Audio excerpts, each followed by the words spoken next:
Hello everyone, welcome to GS with concept classes. आज world geography की class में हम लोग चैप्टर नंबर 7 भूकंप अर्थात अर्थक्वेक पे डिस्कस करने वाले हैं। इस चैप्टर के सारे डायमेंशन को हम कवर करेंगे जो आपके प्रीलिम्स एग्जामिनेशन के पॉइंट ऑफ व्यू से काफ़ी ज़्यादा इम्पॉर्टेंट होंगे। इस वीडियो में हम ये देखेंगे कि भूकंप किसे कहते हैं, भूकंप का कारण क्या है, भूकंपीय तरंगे क्या होती है और भूकंप का पेटी क्षेत्र क्या होता है, यानी पृथ्वी पर भूकंप का वितरण किस तरीके से है, डिस्ट्रीब्यूशन ऑफ अर्थक्वेक।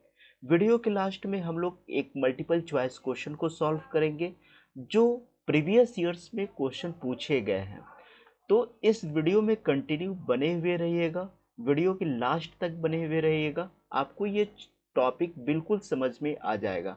तो आज की क्लास को हम लोग कंटिन्यू करते हैं। भूकंप यानी अर्थक्वेक जब किसी बाह्य या अंतर्जात कारणों से पृथ्वी के भूपटल पर कंपन उत्पन्न होता है, अर्थात पृथ्वी जब कांपने लगती है, थर्राने लगती है, तो उसे भूकंप कहते हैं।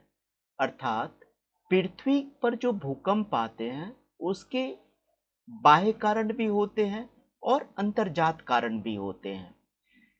जिस स्थान से भूकंपीय तरंगे उत्पन्न होती है उसे हम भूकंप मूल कहते हैं। जैसा कि आप फिगर में देख रहे होंगे कि जिस स्थान से भूकंपीय तरंगे उत्पन्न हुई वो तो भूकंप मूल कहलाई, अर्थात फोकस कहलाई। लेकिन जहां पर भूकंपीय लहरों का अनुभव सबसे पहले किया जाता है तो उसे हम भूकंप केंद्र या अधिकेंद्र या एपी सेंटर कहते हैं। यहाँ पर दो पॉइंट याद रखना है आप लोगों को कि मान लिया जाए कि भूकंप मूल से भूकंप की उत्पत्ति होकर के इस तरीके से वो बढ़ने लगी, ठीक है, इस तरीके से बढ़ने लगी और बढ़ करके धरातल से टकराई। लेकिन आप देखेंगे कि जो तरंगे चलेगी, जो तिरछी डायरेक्शन में चलेगी वो धरातल पर लेट से पहुंचेगी, देर से पहुंचेगी। लेकिन जो भूकंप मूल के ठीक ऊपर का पॉइंट होगा, भूकंप मूल के ठीक ऊपर का पॉइंट यानी जो लंबवत लाइन होगी और वहां पर जो भूकंप का अनुभव किया जाएगा वो सबसे पहले किया जाएगा। यानी ये जो भूकंप अधिकेंद्र है, इसी एपी सेंटर पे भूकंप का सर्वप्रथम जो है अनुभव किया जाता है। ठीक है, तो इस स्लाइड में आपने सीखा कि भूकंप मूल क्या है, भूकंप केंद्र या अधिकेंद्र क्या है और एपी सेंटर क्या है। इसके पश्चात हम लोग समझेंगे कि भूकंप के कारण तो पृथ्वी कांपने लगती है या थर्राने लगती है, लेकिन भूकंप का कारण क्या है। तो भूकंप के बहुत सारे कारण होते हैं, जैसे ज्वालामुखी क्रियाएं होती है, समस्थितिक समायोजन या भूस्खलन, जिसे हम आइसोस्टैटिक एडजस्टमेंट कहते हैं, इसके कारण भी भूकंप आता है।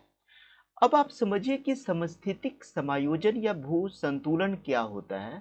तो आप देखेंगे कि हमारी पृथ्वी पर पर्वत भी है जो काफी ऊंचाई को लिए हुए हैं, उसके बाद पठार भी है जो थोड़ा सा निम्न है, उसके बाद मैदान थोड़ा सा नीचे है और सबसे नीचे पे समुद्र का नितल है।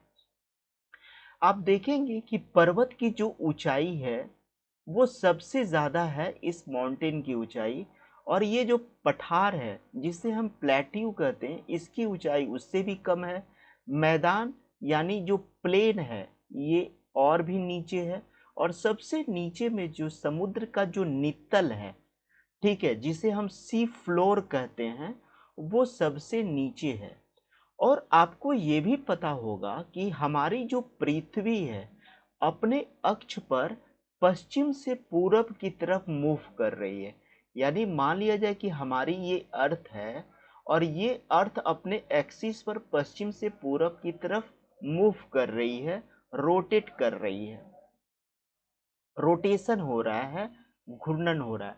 तो आप ये बताइए कि पृथ्वी अपने एक्सिस पर भी घूम रही है, ठीक है, और अपने ऑर्बिट पर भी घूम रही है, और पृथ्वी पर पर्वत भी है, पठार भी है, मैदान भी है और समुद्री नितल है। तो इन लोगों के बीच जब भी संतुलन बिखर जाता है, जब भी संतुलन टूट जाता है तो उसके कारण भी भूकंप उत्पन्न होता है।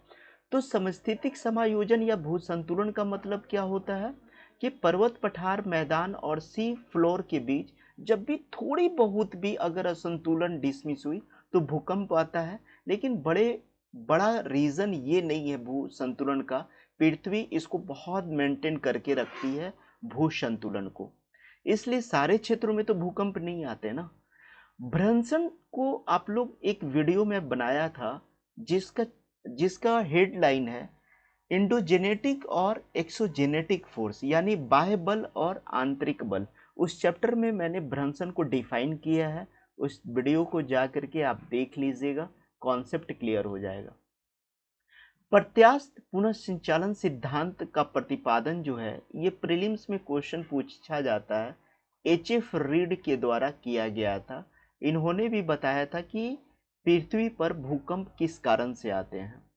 ठीक है, प्लेट टेक्टोनिक सिद्धांत में हम लोग पढ़ लेते हैं भूकंप के कारण को, जिसमें हम लोग प्लेटों की क्रियाएं पढ़ते हैं और प्लेट आपस में क्रिया करके भूकंप और ज्वालामुखी की क्रिया संपादित करती है। तो इसके लिए भी हमने एक सेपरेट वीडियो बनाया था, प्लेट टेक्टोनिक थ्योरी।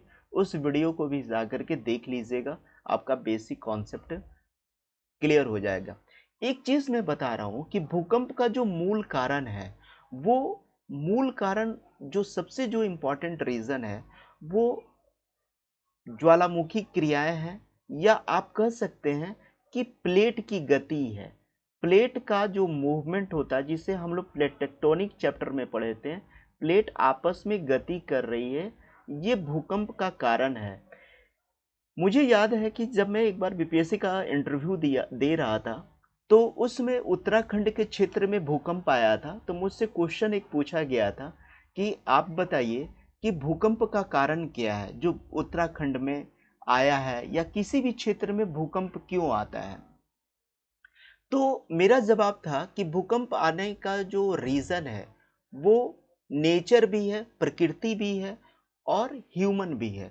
तो उनका काउंटर क्वेश्चन था कि ह्यूमन कैसे हो सकता है भूकंप लाने में, ह्यूमन कैसे भूकंप इतना बड़ा भूकंप ला सकता है। तो मेरा जवाब था कि मानव के द्वारा बहुत सारी ऐसी एक्टिविटीज की जाती है, ऐसी क्रियाएं की जाती है। जैसे आप देखेंगे कि पर्वतीय क्षेत्रों में या पहाड़ी क्षेत्रों में रोड का निर्माण किया जाता है, रेल मार्ग का निर्माण किया जाता है, रेलवे सुरंगों का निर्माण किया जाता है, या कल कारखानों की जमीन के लिए भी पहाड़ों को तोड़ा जाता है। तो पहाड़ों की जो चट्टानें होती है वो इतनी विशालकाय होती है कि उसे छेनी और हथौड़ी से आप नहीं तोड़ सकते हैं। उसके लिए डायनामाइट लगता है, बम लगते हैं, बड़े बड़े बम लगते हैं, जिसके कारण आसपास का इलाका जो है कंपन करने लगता है। यानी छोटे से क्षेत्रों में भूकंप आ जाता है। लेकिन विस्तृत क्षेत्रों में जो भूकंप आने का जो कारण है वो ज्वालामुखी क्रिया, या आप बता सकते हैं कि प्लेटों की आपस में क्रियाएं करने के कारण होता है, जिसे हम प्लेट टेक्टोनिक चैप्टर में कवर किए हैं। आप उसे डिटेल देख लीजिएगा। ठीक है, तो आप समझ गए होंगे कि जो मेरा बोर्ड मेंबर को जो मेरा जवाब था कि भूकंप का कारण जो सर नेचर भी है, प्रकृति भी है, प्रकृति के अंदर ही प्लेट की क्रियाएं भी आ गई, और ह्यूमन भी है, मानवीय क्रियाएं भी है। तो बोर्ड के मेंबर इस आंसर से काफ़ी ज़्यादा सेटिस्फाइड हुए थे, और उसके बाद कोई काउंटर क्वेश्चन नहीं पूछा गया था। ठीक है, इसके पश्चात हम लोग पढ़ते हैं कि भूकंपीय तरंगे कितने प्रकार की होती है। जैसे पिछले स्लाइड में हमने पढ़ा कि भूकंप का जो मूल स्थान होता है, जहां से भूकंप की उत्पत्ति होती है, उसे हम फोकस कहते हैं। और उस फोकस पॉइंट से बहुत सारी तरंगे उत्पन्न होती है। मुख्य रूप से पी तरंगे उत्पन्न होती है, एस तरंगे उत्पन्न होती है, और एल तरंगे उत्पन्न होती है। ये भूकंपीय तरंगे उत्पन्न होती है जो सिस्मोग्राफ पर जो सिस्मोग्राफ पर अपना रिकॉर्ड को मेंटेन करती है। यानी कहने का मतलब कि ये तरंगे भूकंप मूल से उत्पन्न हुई, और सिस्मोग्राफ जो कि हम लोग भूकंपीय तीव्रता को नापने के लिए या भूकंप की प्रकृति का आकलन करने के लिए जो सिस्मोग्राफ लगाते हैं, उस पर अपना रिकॉर्ड देती है। तो इन तरंगों की क्या क्या विशेषता होती है। यहाँ से प्रीलिम्स में क्वेश्चन बहुत पूछे जाते हैं। इस स्लाइड पे आपकी अच्छी पकड़ होनी चाहिए, तो ध्यान से सुनिएगा। पी तरंग का मतलब हो गया प्राथमिक तरंग। पी तरंग का मतलब हो गया प्राथमिक तरंग। इस तरंग को प्राथमिक तरंग इसलिए कहा जाता है क्योंकि सिस्मोग्राफ पर यानी भूकंपीय लहरों को मापने का जो यंत्र है उस पर सबसे पहले इसी तरंग का रिकॉर्ड होता है, इसलिए इसे प्राथमिक तरंग कहा जाता है। और इस तरंग की जो गति होती है सर्वाधिक होती है। आप इसे याद कर सकते हैं, 8 से 9 किलोमीटर प्रति सेकंड होता है। 8 से 9 किलोमीटर प्रति सेकंड होता है। इसके पश्चात पी तरंग की जो गति होती है वो ध्वनि तरंग के समान होती है। नेक्स्ट है कि पी तरंग ठोस, द्रव और गैस तीनों माध्यम में संचरण कर सकता है। और पी तरंगे जो होती है ये एक अनुदैर्ध्य तरंग होती है और पी तरंगों की गति ठोस में सर्वाधिक होती है। नेक्स्ट में आते हैं, इस तरंग को हम द्वितीयक तरंगे कहते हैं। इसलिए द्वितीयक तरंग कहते हैं क्योंकि सिस्मोग्राफिक यंत्र पर ये सेकेंड नंबर पे पहुंचती है, यानी पहले नंबर पे पी तरंग पहुंचती है, उसके बाद दूसरे नंबर पर द्वितीयक तरंगे पहुंचती है। और इस तरंग की जो प्रकृति होती है प्रकाश तरंग की भांति होती है। ये केवल ठोस माध्यम में संचरण कर सकता है। ये अनुप्रस्थ प्रकार की होती है और इसका भ्रमण का पथ जो होता है ये अवतल होता है। नेक्स्ट है एल तरंगे, जिसे हम तृतीयक तरंगे कहते हैं। इसे दूसरा नाम हम लोग धरातलीय तरंगे भी कहते हैं, यानी सरफेस वेव कहते हैं। इसका भ्रमण पथ उत्तल होता है। एल तरंगे आगे पीछे धक्का देती है और सर्वाधिक विनाशकारी होती है। इस तरंगों के बारे में थोड़ा सा बेसिक कॉन्सेप्ट को और समझ लीजिए। जैसे मैं बोला कि पी तरंगे ध्वनि तरंगों के समान संचरण करती है, तो पी तरंगों में की गति ध्वनि तरंगों के समान होती है। और आप लोग फिजिक्स में पढ़े होंगे कि ध्वनि तरंगे अनुदैर्ध्य तरंग होती है। अनुदैर्ध्य तरंग में मान लीजिए कि तरंग की ये तरंग है, इस तरंग की गति इस तरीके से है, तो जो तरंग में जो पार्टिकल्स होते हैं, जो कण होते हैं, ठीक है, उनकी गति जो होती है वो आगे पीछे होती है। जैसे मान लीजिए कि यहाँ पे पार्टिकल्स है, छोटे छोटे कण के टुकड़े हैं, तो ये आगे पीछे मूवमेंट करेगा। तो क्वेश्चन प्रीलिम्स में पूछा जाता है कि प्राइमरी तरंग में यानी पी तरंग में कणों की गति किस तरीके से होती है। तो पी तरंगों में कणों की जो गति होती है वो तरंग में ही आगे और पीछे की तरफ होती है, ठीक है। और पी तरंगे अनुदैर्ध्य तरंग है यानी ध्वनि तरंग है और इसकी गति सर्वाधिक ठोस में होती है, इसे याद रखिएगा। इस तरंग में क्या होता है कि मान लीजिए कि तरंगों की गति इस डायरेक्शन में जा रहा है, तो तरंग के जो कण होते हैं वो इस डायरेक्शन में मूवमेंट करेंगे, यानी तरंग गति और तरंग के कणों के बीच जो है 90 डिग्री का कोण बनता है। तो यहाँ से भी प्रीलिम्स में क्वेश्चन पूछे जाते हैं कि इस तरंगों में कणों की गति तरंग गति के किस डायरेक्शन में होता है। तो आपका जवाब होता है कि जवाब होगा समकोण होता है। और एल तरंगे सर्वाधिक विनाशकारी क्यों होती है? क्योंकि एल तरंगों की जो गति होती है वो जिग जैग टाइप का होता है और यही कारण है कि एल तरंगे सर्वाधिक विनाशकारी होती है। तो प्रीलिम्स में क्वेश्चन अगर पूछा जाए कि किस तरंग को धरातलीय तरंग कहा जाता है, तो एल तरंग को कहा जाता है।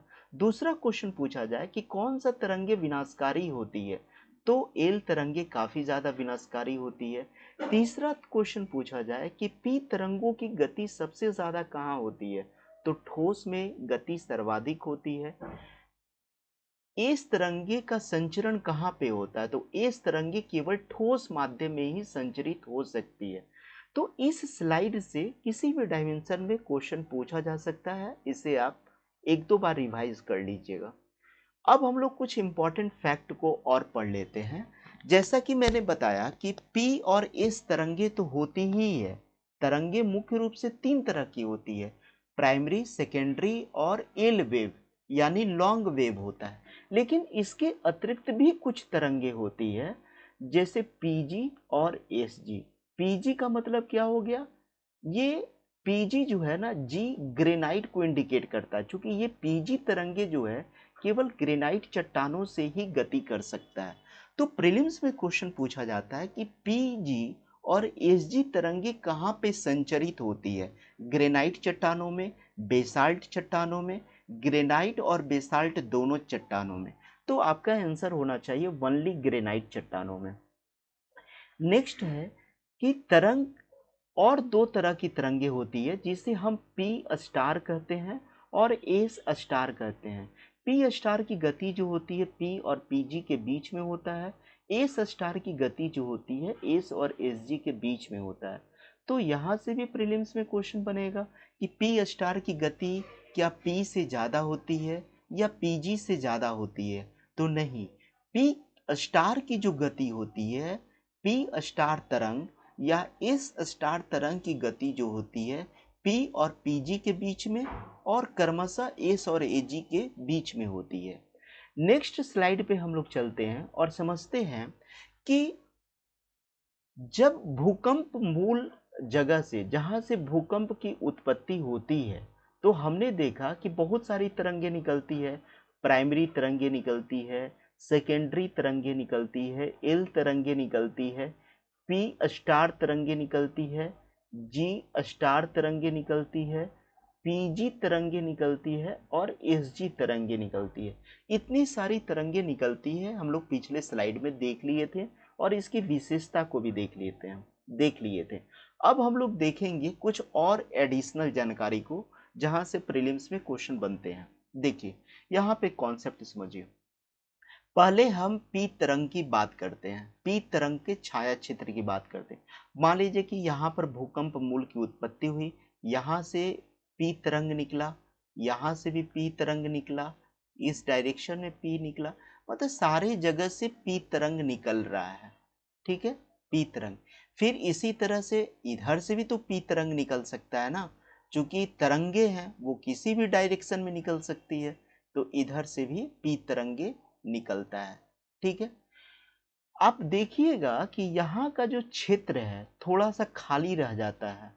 इसलिए खाली रह जाता है क्योंकि जब हम पृथ्वी की आंतरिक संरचना पढ़ा रहे थे तो उस वीडियो में कवर किए थे कि पृथ्वी का जो कोर एरिया है, पृथ्वी का जो कोर भाग है वो दो भागों में बटा हुआ है।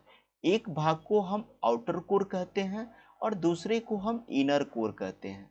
जो आउटर कोर होता है, जो कोर का जो बाहरी हिस्सा होता है, इसकी गहराई जो होती है 2900 किलोमीटर से लेकर के 5150 किलोमीटर तक होता है। और उस वीडियो में मैंने बताया था कि पृथ्वी का जो आउटर कोर है ये लिक्विड स्टेज में है, यानी तरल अवस्था में है। और अभी हमने बताया कि पी तरंग का जो स्पीड है, पी तरंग का जो सबसे ज्यादा स्पीड होता है वो सॉलिड में होता है, यानी ठोस माध्यम में सबसे ज्यादा स्पीड होता है। यानी पी का लिक्विड में स्पीड क्या हो जाएगा, कम हो जाएगा। और पी तरंग जैसे ही आउटर कोर में पहुंचेगी, यानी कोर के बाह्य भाग में पहुंचेगी, तो कोर के बाह्य भाग में लिक्विड होने के कारण, द्रव अवस्था में होने के कारण इसकी स्पीड कम हो जाती है और इस तरीके से इसका जो है संचरण होने लगता है। यानी ये जो इधर से किरण आ रही थी, जो वेव आ रहा था, ये मुड़ जाती है और बहुत अच्छे तरीके से संचरण नहीं कर पाती है। ठीक है, तो इस तरीके से फिर जैसे ही कोर एरिया से बाहर निकलती है तो फिर ये इस टाइप से डायरेक्शन में मूव करने लगती है और बीच वाली जो तरंग आती है वो बिल्कुल बीच में ही आती है। इसका कारण क्या है, इसका कारण तो आप लोग समझ गए कि क्रोड का जो बाहरी एक एरिया है वो द्रव की अवस्था में है और पी तरंग का जो स्पीड है द्रव में कम हो जाता है, इसलिए इस प्रकार की लाइन ड्रॉ करते हैं। तो आप देखेंगे कि यहाँ पर भी पी तरंग है, ये सारी पी तरंग को मैं बनाया था, ये भी पी तरंग वेव है और यहाँ पर भी फिर पी वेव दिखाई पड़ने लगता है।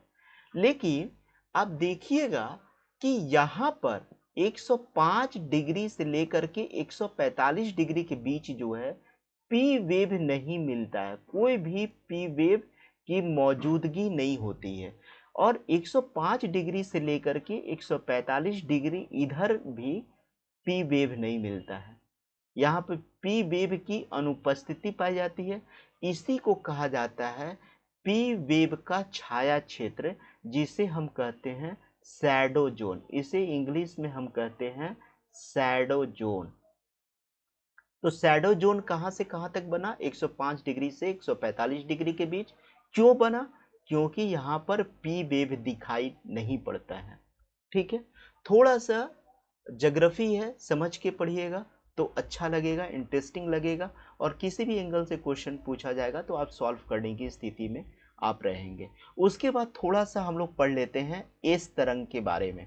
ठीक है, उसके बाद आपको समझने की चीज़ें कम मिलेगी और ज़्यादा चीज़ें जो है याद करने वाली चीज़ें मिलेगी। एक चीज़ आप और यहाँ पर याद कर लीजिए। ठीक है, यहाँ पर मान लीजिए कि पी, अभी तो हम लोग पी वेव के बारे में पढ़े, अगर हम एस वेव के बारे में पढ़े तो यहाँ से सारा एस वेव निकलता है। ठीक है, इधर से भी एस वेव निकलेगा, क्योंकि पृथ्वी तो गोल है और तरंगे कहीं भी जा सकती है अपनी गति के अनुसार। लेकिन कभी भी एस तरंगे इस एरिया में इन नहीं करती है, कोर वाले एरिया में इन नहीं करती है। क्यों नहीं करती है? क्योंकि मैं बताया था आप लोगों को कि एस तरंग जो है केवल सॉलिड में ही संचरण कर सकती है, ठोस में ही। एस तरंग जो है वो लिक्विड यानी द्रव अवस्था में संचरण नहीं कर सकती है।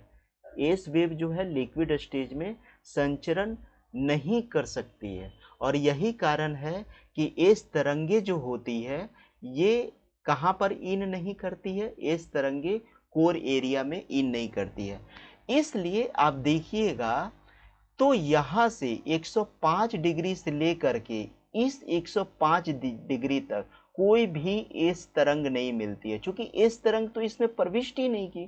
क्योंकि कोर का जो आउटर एरिया लिक्विड है, और लिक्विड में तो एस तरंग प्रवेश नहीं करती है, एस तरंग लिक्विड में प्रवेश नहीं करती है। इसलिए 105 डिग्री से लेकर के और इस जगह तक का पूरा एरिया जो है ये कहलाता है एस वेव का शैडो क्षेत्र, एस वेव का शैडो जोन। ठीक है, तो एग्जामिनेशन में प्रीलिम्स में क्वेश्चन पूछा जाएगा, आप क्वेश्चन सॉल्व कर लेंगे, मुझे ऐसा लग रहा है। अब हम लोग थोड़ा सा और कंसंट्रेशन रखिएगा, थोड़ा सा कॉम्प्लिकेटेड है लेकिन इजी है। उसके बाद हम लोग रटने वाले चीज पे जाएंगे। ठीक है, देखिए इस फिगर में क्या है, इस फिगर में दिखाया गया है कि यहाँ पर एक भूकंप मूल दिखाया गया है। ठीक है, यहाँ पर भूकंप मूल है जहाँ से फोकस निकल रहा है। धरातलीय तरंगे हमेशा सरफेस पे ही चलती है, पृथ्वी के धरातल के कुछ नीचे पर धरातलीय तरंगे चलती है। तो यहाँ से प्रीलिम्स में क्वेश्चन पूछा जाता है कि धरातलीय तरंगे कहाँ चलती है? तो पृथ्वी के सरफेस पर चलती है। ठीक है, उसी तरीके से पी तरंगे कहाँ पे चलती है? तो पी तरंगे जो है मैंने बताया सॉलिड, लिक्विड और गैस तीनों स्टेज में चलती है। लेकिन पी तरंगे जो है सिस्मोग्राफ स्टेशन पर जब भूकंप का झटका लगता है तो उसके 11.8 मिनट बाद पहुंचता है। ठीक है, क्यों 11.8 मिनट के बाद पहुंचता है? लेकिन सबसे पहले पहुंचता है क्यों? क्योंकि इसकी स्पीड सबसे ज्यादा होती है, 8 से 9 किलोमीटर प्रति सेकंड होता है। ठीक है, लेकिन क्रोड के माध्यम से जो पी तरंगे जो आती है तो वहां पर भूकंपीय झटकों का अनुभव 21 मिनट बाद होता है। क्यों ऐसा होता है? जो पी तरंगे लिक्विड से होकर के आती है तो लिक्विड में क्या होता है, पी तरंग की स्पीड कम हो जाती है। मैंने अभी बताया कि पी जो तरंग होती है सबसे ज्यादा स्पीड सॉलिड में चलेगा और लिक्विड में इसकी स्पीड कम हो जाती है। तो लिक्विड में स्पीड कम होने की वजह से जब क्रोड एरिया में, चूंकि क्रोड का तो बाह्य भाग लिक्विड स्टेज में है, तो जब क्रोड एरिया में प्रवेश करती है पी तरंगे तो उसकी स्पीड कम होती है। इसलिए पी तरंगे जो है 21 मिनट के बाद जो है धरातल के सरफेस पर पहुंचती है जो क्रूड एरिया से होते हुए आती है। ठीक है, अब हम लोग चलते हैं नेक्स्ट डायमेंशन की ओर और थोड़ा सा कुछ और अन्य महत्वपूर्ण चीजों को समझ लेते हैं। देखिए, भूकंपों का जो वितरण है, डिस्ट्रीब्यूशन ऑफ अर्थक्वेक है, पृथ्वी पर सब जगह भूकंप नहीं आता है।